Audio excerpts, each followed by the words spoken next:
In an ever-evolving digital landscape, for your business to thrive, you must adapt or die. Welcome to Marketing in the Age of AI, the podcast helping you harness the power of AI and marketing tools to revitalize and grow your business. And now here's your host, marketing expert and author of Authentic Marketing in the Age of AI, Emmanuel Rose.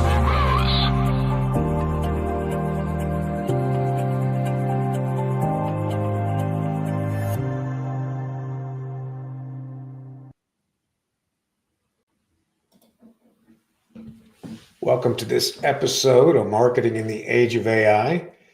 Today we are going to look at a tried and true principle that has been maybe lost in the shuffle a little bit, or maybe just forgotten for a lot of marketers. But we're going to talk about the unique selling proposition and how to create some space between you and your competition.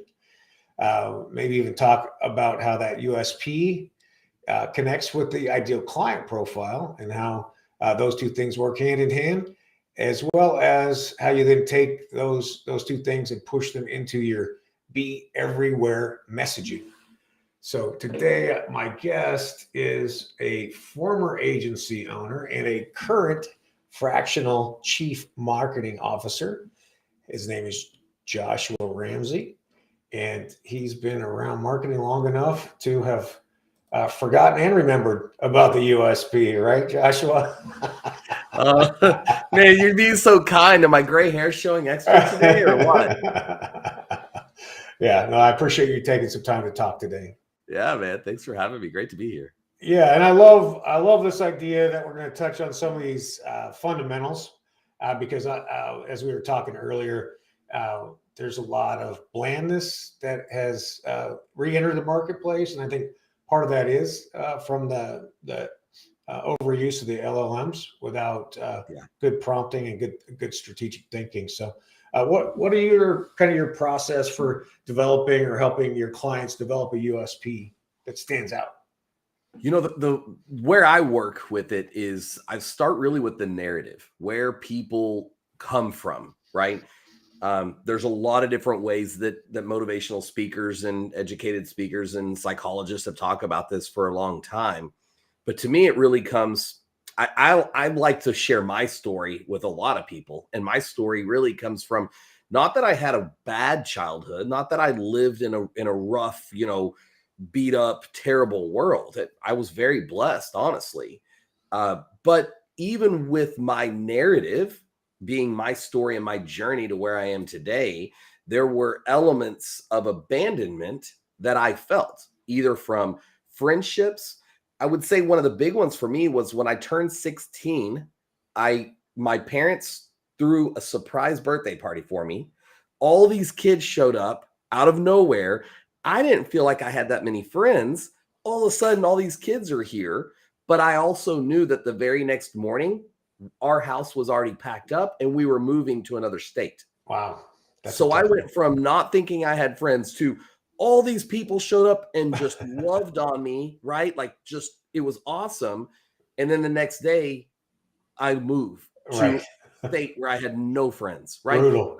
That's the abandonment, right? Yeah. That's what I mean by it wasn't a terrible childhood, but I think everyone has those impactful moments in their life. And where I think people miss it is that they don't think through how that affects them today. Right. And when they start to figure that out, what people will find when they spend the time to dive in on that, everyone has that story to tell, but it affects them today in such a way that when they do business, they've never really thought through that process and why they do things the way they do it now, right? We've all been conditioned in our mind psychologically on how to read and how to write and how to act and what's proper, what's not, etiquette of driving a car, using the internet, right? Whether we agree with it or not is indifferent, but we understand those principles. But today, like you and I were talking about, everyone gets out here and they just say, I sell roofs and you should hire me and put a new roof on your house. but it's not our unique. customers are part of the family. That's my other favorite overused one. It is. But I mean, if I sum it up, for me, my narrative of abandonment makes me better at my business because now I know I'm never going to abandon somebody because I know what that feels like. So I do everything I can with every client and put every ounce that I can into it because of that. So when people hear my story and they sit down and they hear a story from beginning to end of what I've done and how I've done it, and not all the little details, but it starts to come alive where people really truly understand my heart. And they understand, like, this is what I do. I love doing it. I'm loving helping people, trying to get them better when they're ready to do it for themselves. Right. Yep.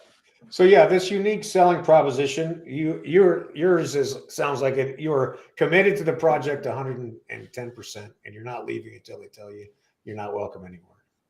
That's a great way to put it. You know, I'm a competitive guy. I don't like to fail. You know, I met a great counselor one time and spent a retreat with him doing kind of what's called an intensive therapy of just no tech, focus on yourself. You know what I mean? Just kind of grow and be a better person. And he made a very astute observation. He goes, "You're the type of guy that when you lose one piece of business, you go work 5 times as hard until you get 2 or 3 new ones." And I'm like, yeah. He goes, "That's good, but it also can be bad." So we spend a lot of time talking about that, right? But that's where, for me, like, I get my own goosebumps where I'm like, that stuff excites me because now I get to work with business owners and help them identify their narrative, help them understand the psychology, which is a lot of my background, and I still study a lot today. But what is the psychology of their growth? So if anyone ever watches or they're out there right now and they're thinking about this, one thing I would encourage people to do is look up and study. This is one, and it's not for everybody, right? But it's called the trauma egg. And the trauma egg is really interesting because you draw with shapes and colors inside an egg from the first moment you ever remember life to the most current recent event. And you spend several hours filling this trauma egg up, and you put it on a big sheet. And I still have mine here in my office. And so then how do you take that and twist that into a USP that can be messaged into your marketing? So when you look at it, what you will find is you'll see little moments and glimpses of your life that are impactful. And you'll start to see why they were impacting you in that way. And when you see that whole picture together, you're able to understand what it is that was most significant in your life. When you take that and translate that into research, you can see the attributions, right? What attributes to your personality. Literally, Emmanuel, before we got on this, I was just reading an article, popped up on my newsfeed, and it said, I'm going to paraphrase it, but I read this briefly, and it's very fresh on my mind, but again, I haven't fully acknowledged it, right? But it said the 7 reasons why for the people that clean up at a restaurant, like you take your stuff and you put it on a single plate to make it easier for the server. For those people, what are the 7 most common personality traits? And it went through it, and it was really interesting. As again, I'm still processing it, but as I read it, it was like interesting because I'm one of those guys. I'm like, I take it, I pull it from everywhere, I put it on the plate. Especially, I have kids. I have 3 kids, so I'm like, I'm pulling their stuff. You know what I mean? Stacking it up. You know, I'm like, for me, some of it's respect, and that was one of the the traits of the person that does this. Just when you start looking at the full picture of why you do something and why your life has kind of landed the way it has, and then you start looking to where you want to go and why you want to be there, the lines start to connect. Right.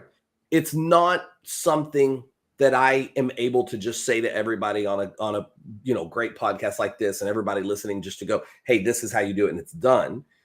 If it was that easy, then everyone would do it. But it has to come. This is one reason why I do a 2-hour free consultation. Because in 20, 30 minutes, I can't understand everything that you've done in marketing, what you've lived through, and then help set a projection for you of where to move next. That's unrealistic. Right. So I'm going to use another funny thing. I haven't said this in a long time. there was a lady that came to me and she goes, hey, I went and I hired a marketing consultant, and he come with high reviews. He seemed great process, what it seemed like. And then I sat down with him and I paid him, and I said in the first session, he said, okay, write out where you are right now on this side of the paper. And he goes, go to the other side of the piece of paper and write down 5 years and tell me where you want to be.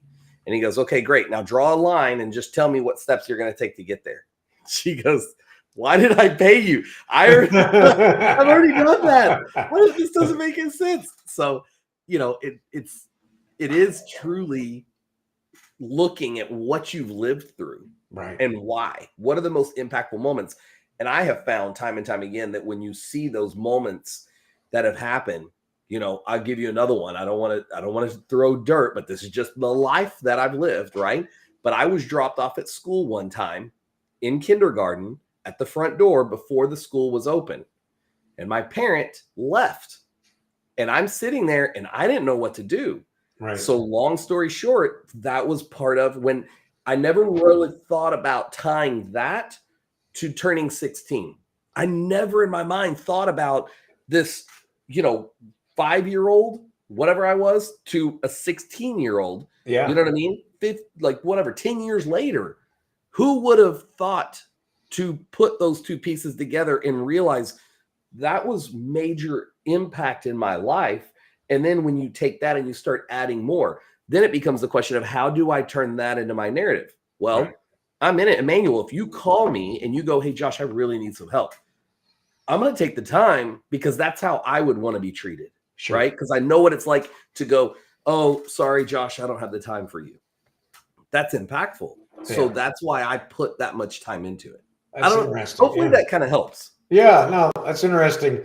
The other kind of sort of back of the napkin process is just to say, what is it from my customer's point of view that I'm providing for them, right? So I was helping some speakers, and they're really focused on how great they are and all the books they've written and all these things. And as it turns out, event planners want to know that you're going to start on time and end on time, and that you're going to have the correct topic for the talk you're supposed to give. They don't care about how many books you've written or how many times you've been on a podcast, right? So in that respect, a speaker would craft a USP that is for the listener who's the event planner.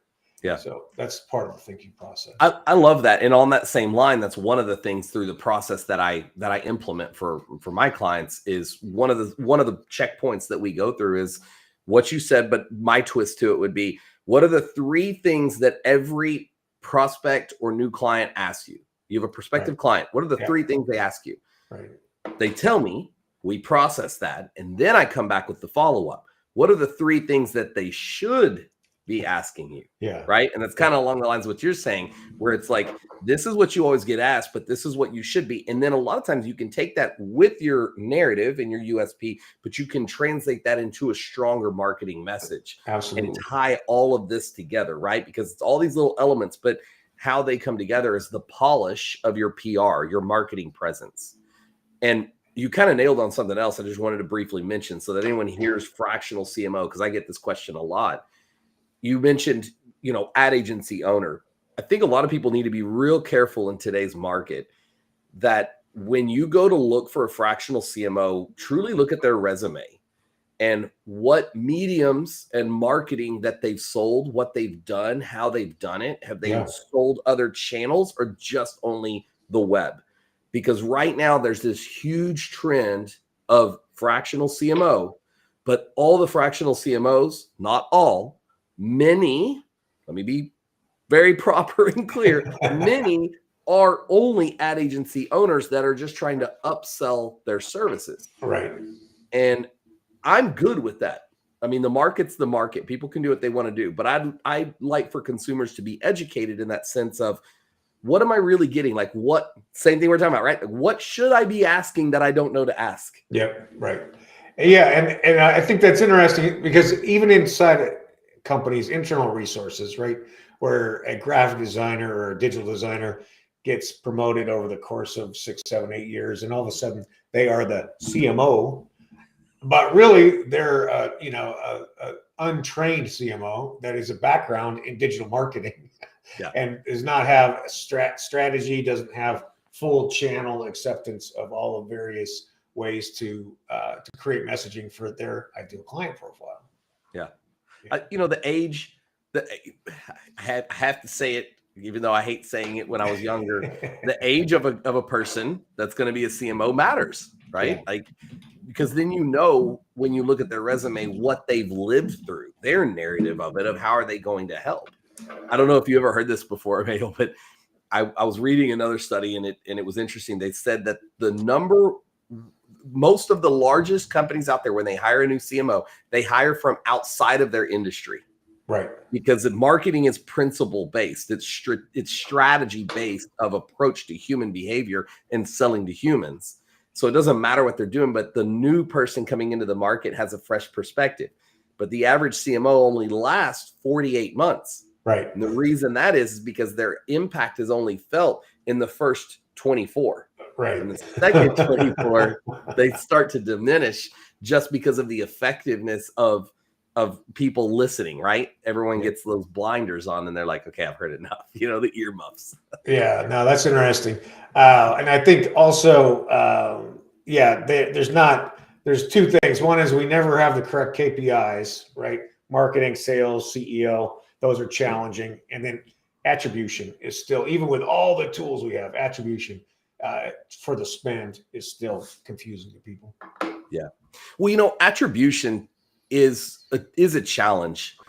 I've found, especially the way Google has changed some of their search patterns and the tools and the AI tools to track, I continue to dive into that in the attribution because, every client that I have and I've ever worked with in my whole entire existence of life has always said, if I spend this here, I should get this here. And what is that number? And some people have never even figured out to ask that question. It's another conversation. But where I would go with that is I have seen some specific KPIs in attribution recently that if we're doing certain approaches with marketing, we do get certain results. Sure. So when you do a good amount of SEO tied to your paid ads and you balance these out really smoothly, it can improve your overall lead gen. Absolutely. So the cost per lead when you're tracking the conversions in Google Ads, I would say, sounds terrible, but probably 90% of my clients don't show conversions in their paid ads. Right. But whenever we turn off paid ads, they feel it. Yeah. It's gone. Right. So they do paid ads. And when we monitor and manage that paid ads and we keep the SEO going, we learn the keyword terms in the paid and we apply it here. To me, I think AI has just become a little bit more of this like fancy. It's true, it's there, but some of it's just so fancy that people don't understand that AI has been around. Sure. It's just now there's elements that are easier in how to track it. It just becomes so much, Yeah. The latest studies I saw was that 60% of your ad spend should be in branding or SEO or supportive of the customer journey education, right? 7 hours of education in B2B. And then 40% should be transactional. And that maybe you can adjust that a little bit, but essentially the branding is critical to support the transactional, which to you and I is obvious, but to sell that into the C-suite, it takes, so like you say, turning some things off and seeing what happens if they're not buying it. Yeah. I mean, you hit it, and you and I had a brief conversation about that. It's kind of turned into search everywhere optimization, right? And that's kind of the new hot button messaging. And I'll tell you, I mean, I've been doing it for myself. I'm an advocate of if I'm going to do it for someone else, why would I not do it for me? Sure. So sometimes I put myself on the forefront doing it for my website and my brand before I do it with clients. But I do some packages now that are probably our least expensive for the client spend, but we use a lot of AI tools that are cheap or free that we process and we post a lot of information on the site. So one of my little secrets, so to speak, is one thing. This is free information for you, for anyone that wants to maybe use it. I've seen it work for myself and 2 of my really large clients that we've implemented. So now we're doing it for everyone that I work with. But we record all of our meetings. Mm-hmm. We transcribe it using AI. Yeah. Then we go in and we scrub out anything that's proprietary, that we go, hey, we don't want people to know our numbers, our budgets, all this. But we want to talk about keywords. We want to talk about what users are doing. We want to talk about the innovation of what we're doing and why. So all our executive meetings are recorded and transcribed. Then they're put on websites in non-navigational, but crawlable web pages. Gotcha. I've not seen this before. So maybe someone beat me to it. That's fair. Kudos to them. I have looked. I've talked to people. I go to SEO seminars, talk all the time. No one's done this yet. But when I do this, I have seen my numbers 7x jump in impressions and traffic to my site. It's just jumped. And one of the big things that a lot of people have felt, but not many have wanted to talk about, is the shift that Google did in the back end of December. Have you seen this, Emmanuel? No, Have I you haven't seen seen this it yet. No. Yeah. So a lot of people are feeling it and they're really starting to trend down. I've seen some go so far that agencies have closed their doors because they were not on the front end of that. And it has actually helped me because we've gotten rid of the AI posting, but we're using AI to post more. I like that. Right? No, that's interesting. Discrete pages with client meetings or internal meetings, and but scrubbed. That's pretty powerful. I like that, Joshua. You can. I mean, just think about it. If you have a meeting right here, right, and we're on, let's say we talk for 20 minutes, you take that, you transcribe it, you throw it on your website, non-navigational, meaning people can't find it unless they really know where to go. Yeah. But Google sees that you're now following their EAT effect. Yep. And when you follow the expertise, authority, trustworthiness, you're doing what Google wants. Therefore, you're putting up content. And Emmanuel, you don't have to sit down and write out the content. Right. Here it is, right? Beautiful. And you're just posting it up, but then make sure you submit it to Search Console and all the other tasks that need to be done in basic SEO. You know what I mean? Yeah. But I just think that AI has done some really good things like that. That's why I love, what you're doing and what you're teaching about it. It's been really good. Oh, that's great. I appreciate that. That's an interesting spin on the SEO. I think Google also is an interesting spot, right? Their search volume is down because of the shopping engines like Perplexity or ChatGPT. So I think we're in for some interesting SEO challenges, GEO challenges, and changes, which the market has really needed for a long time to unseat Google as the only or the biggest player, right? Yeah. It's going to be interesting. I have an idea behind that, but do you have a theory of what the next step is? The next step in GEO? Yeah. I'd love to hear what you got, Joshua. I don't know. I feel like I'm walking into a trap with you. I know. I'm going to say something and you're going to be like, nope, I'm going to crush you right now. Not at all. No, I'm interested to hear what you got. I mentioned this to you before, kind of just to see what you said, and you didn't bounce it back at me, so I'll dive into it a little bit. But it kind of goes along with what I was just mentioning, and full encompassing without burning too much time on this podcast and go in the wrong directions. But the PR and the branding, I think today is more powerful than it's ever been before. Mm-hmm. Because when you think about ChatGPT, you have to think, where is it pulling that content from? And while I've never seen a firm like Iron Fist, this is exactly it, or a firm like this is our algorithm of how we pull this info, it's very vague. It's very like, yeah, we pull this info. No one's ever really asked and held on feet to the fire, right? Google was the first. Their feet got held to the fire and they explained this is how we pull it, right? 200 steps. Yeah, they have a 200-step algorithm. Yeah.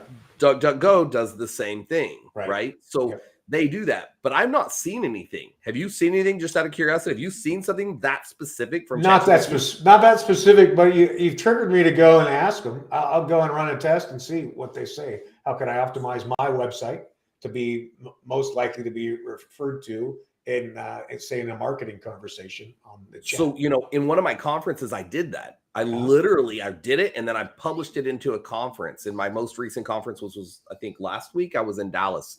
Nice. And I showed people, hey, ChatGPT, I want you to do this. And it gave it to me. And then I punched holes in it and I said, here's the problem, here's the problem, here's the problem. So now I'm going to take all these problems and I'm going to ask ChatGPT again. Right. to fix my problems and give it to me better.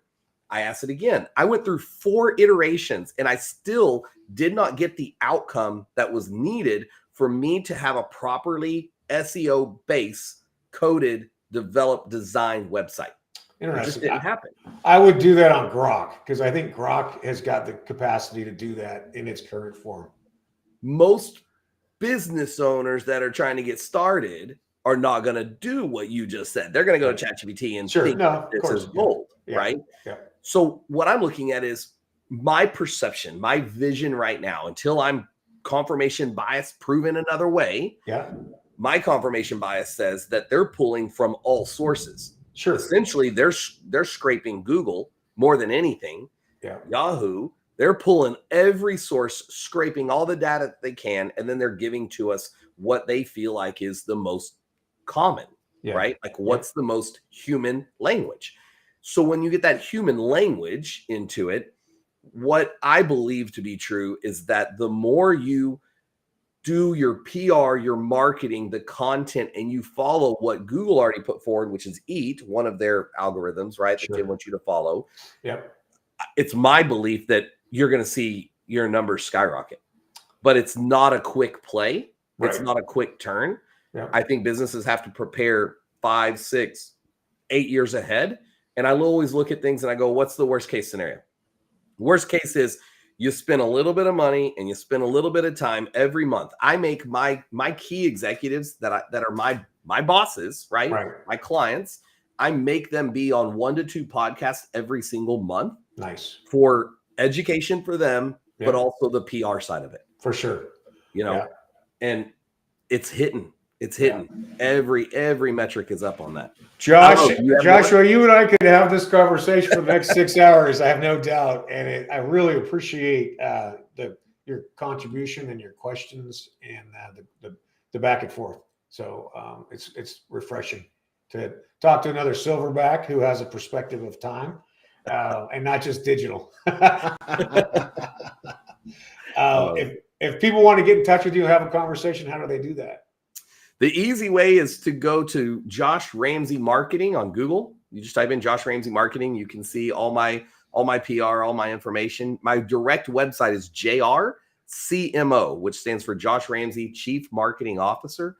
So you can go to jrcmo.com. And I offer a 2-hour free consultation, as I mentioned before, where I basically have you fill out a short business evaluation. I go do my study, my research on who you are, what I can see online, all that information. And then we sit down and we just chat for about an hour and 15 minutes and walk through what it is that you're doing, where you're going and why, to understand your narrative. And then I do the best I can to kind of point you in the direction that maybe you weren't even thinking of before. That's great. And I would encourage anybody who's thinking about marketing to jump on a call with Joshua and get a review done. I really appreciate your time and your contribution to the show. And I'll reach out to you again. We'll do this again in about 4 or 5 months. Sounds good. Okay. Thanks, Joshua. Thanks, man. Yeah. Well, I liked it. We validated some USP processes. One is to look at the reasons why you're doing what you're doing for your clients. And then creating content, maybe from things that used to be discrete meetings. Of course, you want to clean up proprietary information and then posting it on non-navigable parts of the website and see how that affects your overall rankings for SEO. I hope that you spend some time looking at your workflows and find some AI tools that may help speed up those processes. And then that you use that freed up time to go spend it with your friends, your family, and to get outside and enjoy the great outdoors. It's Emmanuel Rose, Marketing Age of AI. Look forward to seeing you again soon. Thanks for listening to Marketing in the Age of AI. Be sure to subscribe wherever you heard this podcast so you never miss a future episode. Your copy of Authentic Marketing in the Age of AI is available at Amazon.com or EmmanuelRose.com. You can also connect with Emmanuel on LinkedIn. Thanks again for listening, and we'll see you next time.